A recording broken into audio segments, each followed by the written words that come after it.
Sa Lunes, inaasahang pagbobotohan na sa Kamara ang Articles of Impeachment laban kay VP Sara. 1/3 ng House o hindi bababa sa 106 na kongresista ang kailangang bumoto pabor sa committee report ng Committee on Justice para maipadala ito sa paglilitis sa Senado. Ayon sa House Rules, by roll call ang gagawing pagboto. Ibig sabihin, isa-isang tatawagin ang pangalan ng kongresista para sabihin kung pabor ba siya na ma-impeach ang VP o hindi.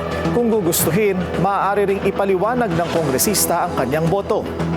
Huling natunghayan ang ganitong paraan ng botohan sa impeachment 15 years ago. Noong March 2011, nang bumoto ang House na impeach ang nooy ombudsman na si Merceditas Gutierrez sa botong 212 yes at 46 no, habang 4 ang nag-abstain. 8 oras inabot ang deliberasyon noon sa batasan na natapos pasado alas 12 ng hating gabi matapos magtangka ang minority na i-delay ang botohan sa pamamagitan ng debate at pag-question sa grounds ng impeachment.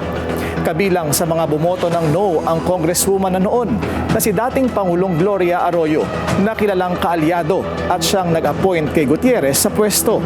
Pero nanaig pa rin ang yes votes at tuluyan nang na-impeach si Gutierrez. Pero nag-resign siya bago pa man nagsimula ang paglilitis sa Senado. Dahil hindi natuloy ang paglilitis, nakaligtas si Gutierrez sa possible conviction at posibleng parusa na perpetual disqualification from public office.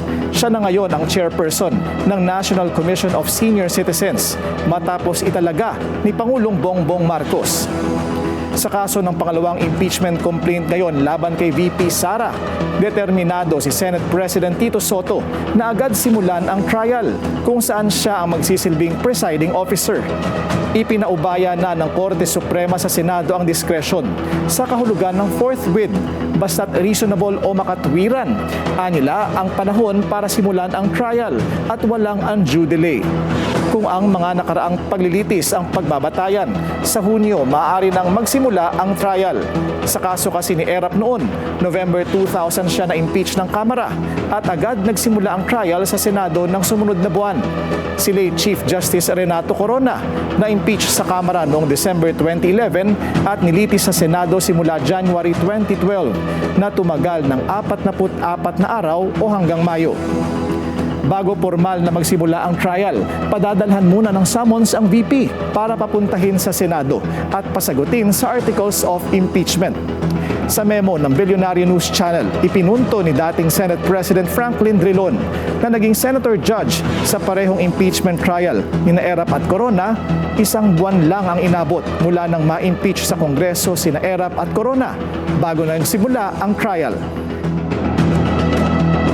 The 1 month is the approximate time that it will take para po makompleto ang preliminary process.